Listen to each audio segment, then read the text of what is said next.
Ole, he video hin jail ro san en kan lo lang le ta ni. Mania RL school chal tang a han kal kha. Oh, ka duang in ka riek thalo ka intia. Ka le riek kham lo wo ke ma he mo. Chuma so ni he video hin in kan riek thale do ni. RL school hi chal tang a oma fu chiang te an so ma. Oh, kan riek le yang tu hen. Ha ha ha ha.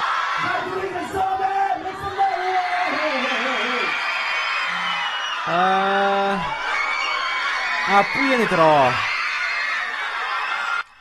video ma sa khanin kimi engel atang khenin kala humi alawa video engma khamo chuwan chonin he video po hi he RL school di YouTube channel a henin an ron upload ani kan subscribe nga langa he mi pathum chin kan na view ani tat mai na unique don ram khop mai kan la humi alo thil te po omang he video hen mo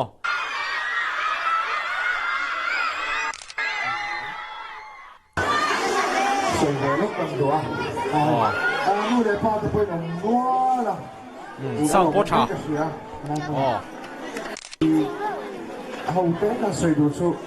hay Christmas sản phẩm sầu đó đó sự hoàn xuân nên cái sưởi phốt đó chuyện này rồi thì chứ là cả thế phi hình tuổi này RL school RL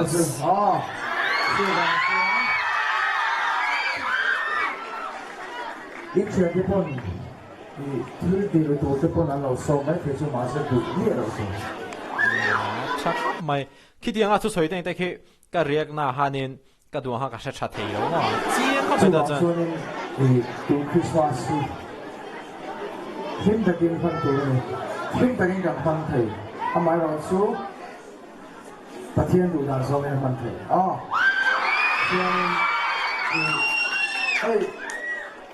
anh nghe rằng miจะทำปุยนะ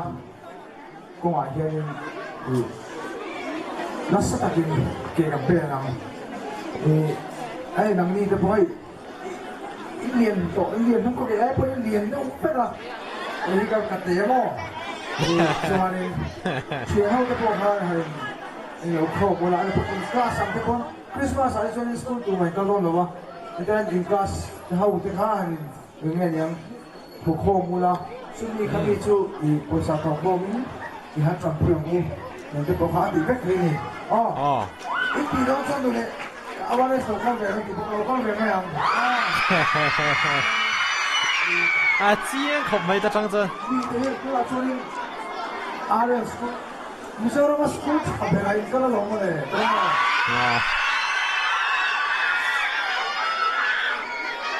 ไลฟ์สกิลก็เรียนจากที่ไปเรียนทำอะไรส่วนนี้ที่ข้างมีที่เขาเชื่อเลยข้างมีที่เขาเชื่อเต็มตัวการติดคนนี้เด็กพวกสวยตัวใครจะชั่วโมงก็สกูลลงกันแล้วชั่วโมงก็สุดเองเราเนี่ยจะวินกับพักตัวสกูลทับไปรังกันละกันพอการขวบการพูดเลยการตีเวครั้งละไม่ละวันนี้เราก็ได้ทำนะซึ่ง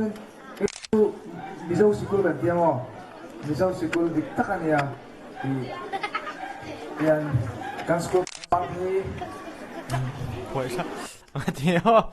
วิดีโอeditตัวจุกเดี๋ยวถ้าเราลักเสียวแล้วเสียงมาได้หมดยังไงส่วนนี้ยังว่าจังเราจดช่วงไปทั้งจุกันนี่อินมาเรียนถูกกระโดดสุดที่แล้วฉันยังไงติงเฮ้ยติงตุยดำมันมีค่าเฮ้ยแต่ยังไงติงกระโดดดินอาจารย์ซูพักอันตกกินนู่นเลยพาจะถูที่กันอ้อยไปรุยเล่ารุยเที่ยวกันตัวเอ็มบอกอาจารย์ซูมาติงกันติงสวยก็ดูเราเวียนมาสิกันสวยเงี้ยกับป้าพูดเราตัวตรงเชียใช่ไหมส่วนกับป้าข้างกันติงอาพูดเราก็ติดส่วนซูฟังอันนี้อินโนเยมซูฟังอันนี้ซูฟังส่วนไก่จูโมกับอินซูวังไงกับหมูเทะซูเฮียนเองนางเงี้ยถกก็เสียซูฟังส่วนซูสุไก่จูโมโคตรตักกันนี่ซูฟังส่วนเฮลังมันเราก็ส่งแต่เองอังพุ่นเลยค่าเทียมเรารุยเราวิ่งขอจนเองไม่เที่ยงโดนเรา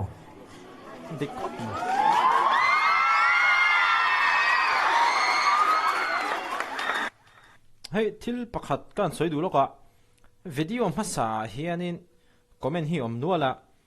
anh hay hậu chọn en tổ lô mấy là cái này là lần na cần en anh lần na lâu chú cần en bị về đẹp xí lâu anh hay thấy lâu tên en chở chở rằng ô thì anh nghe nè chúng ta in lâu soi lệ ô mà na hàng cần soi chiang tổ râu bùi xịa châu lại đâu mà lại ta cả cái chút này chút soi lâu en nghe nghe ngay top tiền tiền mà sẽ tranh khát tiền nên nè tiền rồi lâu comment một lấy cái dùng một thầy tổ bóc xí lâu cái mà bỏ hết em bỏ đi xe anh ai còn té hù tụi té bỏ hi nè nghe nè lâu anh ta tan vắc màn ngay lâu tí hi lâu xuyên bùi la anh mà đi bỏ hết anh ta màn ngay biết chỗ lâu anh soi về đấy tốt mấy này cho mình chứ mà cái thằng té bỏ mình tranh khát rồi mình lâu nè thâu anh này mà sẽ mình nè lâu tu khát tầm rồi kìa nè khát vàng hai nên cặp bối lâu cái mà cặp bối bị lâu khát mình chúng ta hát cho mà nghe tiếng thế chứ anh lúc này khác là hầu bây ha ngày đàn soi tour cái này nãy điều pun cái soi thế mà sẽ cái soi lem lâu kaka ni ri phat mai ro se atok fu in cái khá thil khamo pakhat le engang pon le khathia min ron hlo ting chho mola nang mani thei pato palo en kol tu cheu in nu le pa te thuin oi lo chuan mi sa om min thi don chung lo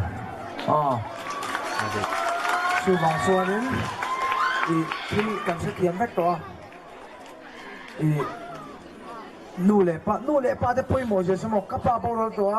a hun la ka chu mi te pa anga ni lo ma se in chung kil khata lo thu mai to kha asa om tu chu wang son nu le pa in nei lai hi in nu le pa te thu in oyang chuan chu nge ken mal som na e po he una pathien in mal som na tam tak min hu te ken jin ma in min choi kang ani hei tui apa thu kho oi lo se chu ti he kan mu mi la wang lim pui tur kan nei vak lo mai the ni apa thu kho oi lo se chu mo ma se apa thu oi ti he ni mizoram pum pui tan mal som na ron ni road roller khal thi ka ti road roller khal thi ka ti tak tak ani road roller khal thi khulaya motor lian tang te lo hnuk chok thin kha in ma ai moi da win ron din de se tha ni chu ga chuan ni Christmas mom de hey kapag ka soi na ka soi na tu ka lao se ka không sia in ve ang ron do so tang ve so ka an ba phat do in ve pa ka ron do ron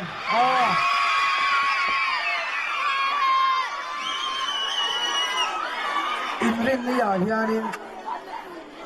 ka om na tak yo ka soi lo me ang lo so tang ni ve nga phu kom do na thì lại công phu là quan số vàng số đấy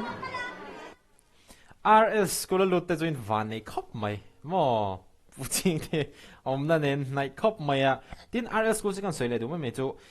ang class 10 result thì chắc thấy em này 100% pass pop pop tới bộ anh ngã thấy em này cái rồi sửa về lại đúng nè 12 in hong trần chi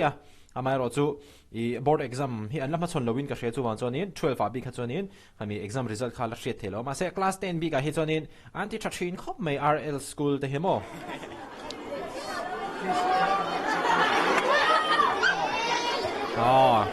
poi mol tok kan hre theu kha kan hau to pa verin thim veran sin ro Miss Jacqueline te kom sa kom don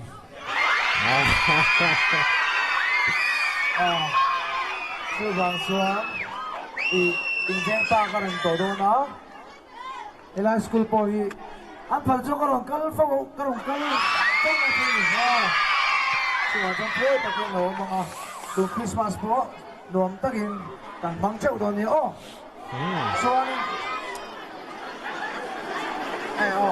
so Christmas ani hey patin sa ka tu mga kaum thai ni suan Christmas is wala ka pang mai thaya kan khu ka bang cha khop me ma ro su acha tu na va kai pathian sa ka soi ka ma so ka tam tak ka to ka poi ve ta em ma ya chu ma cho ni he ma ka ma na ngai to na chu ma cho ni tu na thang in mi ka chan pui na tu kha cheng som cheng khat cheng som po poi lo lo khol bek bek lo ka hawin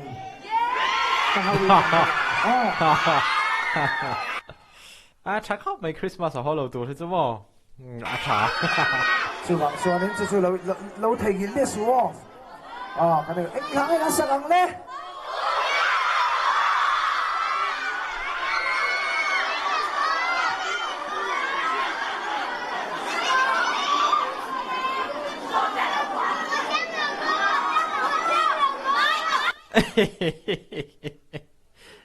sập lắm ra là phone nó hùm phách ạ anh chắc cao rồi anh chắc cao tôi thì tụi này nó còn hơn chứ mà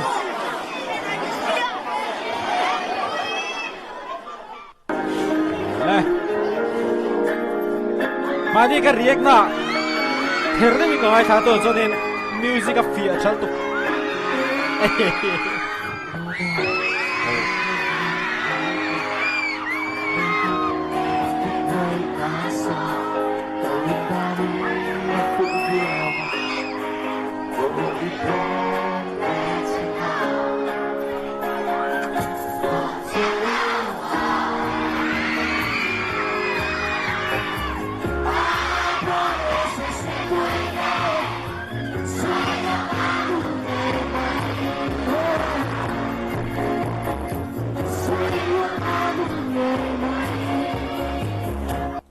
Thil pakhat lok kan soi le nge hey RL school principal hi a fel khop mai ani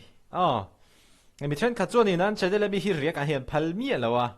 mi hring hi kan nang lo khopa a then hi chuan in an phal khop mai a an riak awanga lom thuron soi le lo leng ro na ten ron ti top mai ni amara chu then kha chuan an phal lawa chu ti lai chuan in hey an principal hian RL school principal hian mi ron biamo hei hi kan upload on an listed in kan da dona aron tia mi ron treat special ka ti khop mai a hei chu om zia chu keima chin ka riak thei ti na ni changsang ka in ti khop mai chuanin RL school te hi ka channel te hi in lo like ai lo subscribe vek chuan in zavai lo like ai lo subscribe vek chuan in school apo hian in karon kal lawang te ha soi thei mi lo ne na kina chu mo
Foto kati mai ni kasi tomo foto tomo ti dang thai mo lai zo mo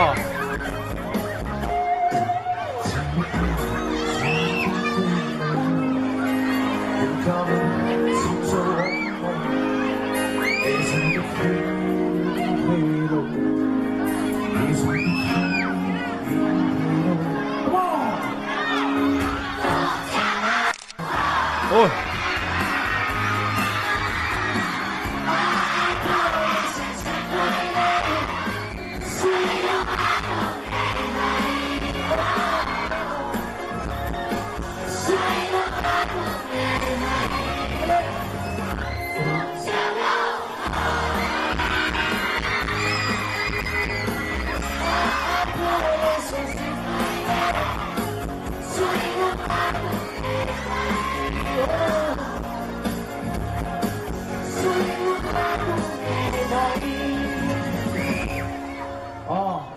đúng không?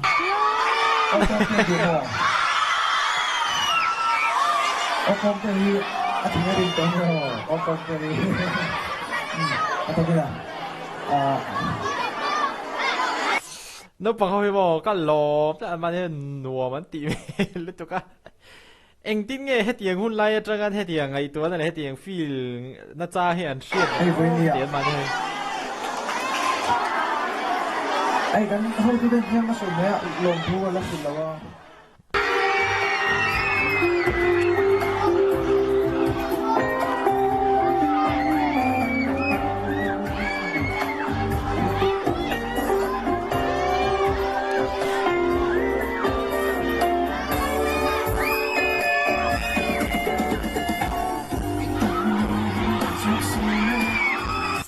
are say to a music is more a main ma lo de lang pu hi ren bok sia mo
มันนี่อันรอนไลฟ์ก็เรียกนะคะเฮมีฮินิชิมเฮมีฮิโมเกณฑ์สารเดวิคีอันนี้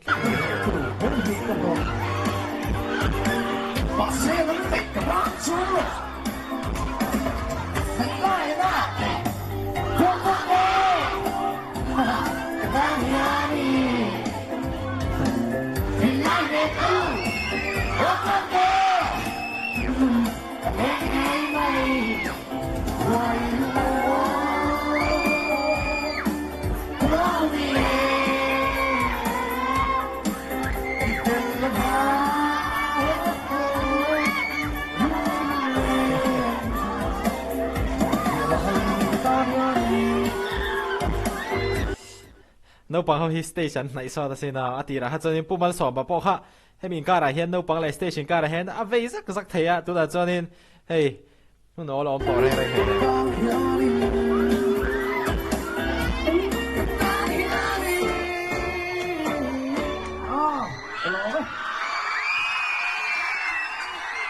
ชักขับใหม่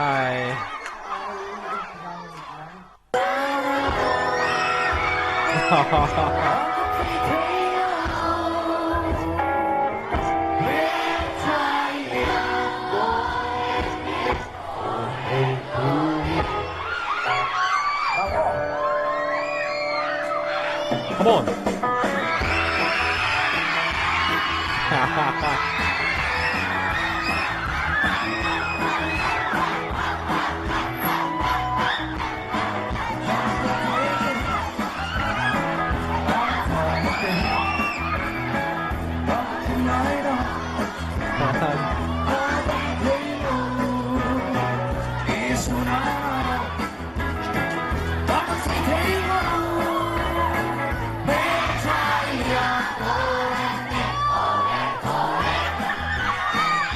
Vibes, come on!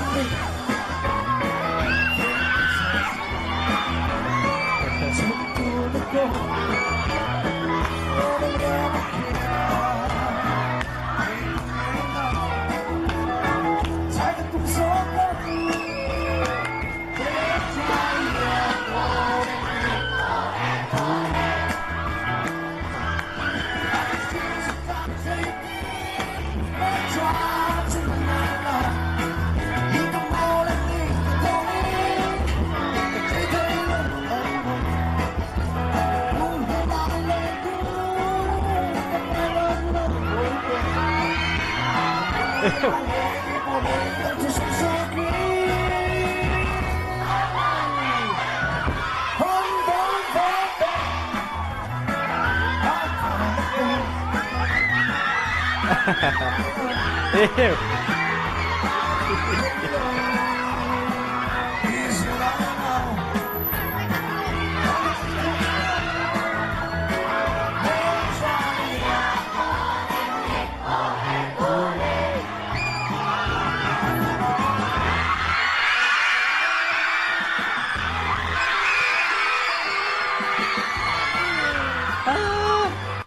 Kami move te po mo iconic rem mo.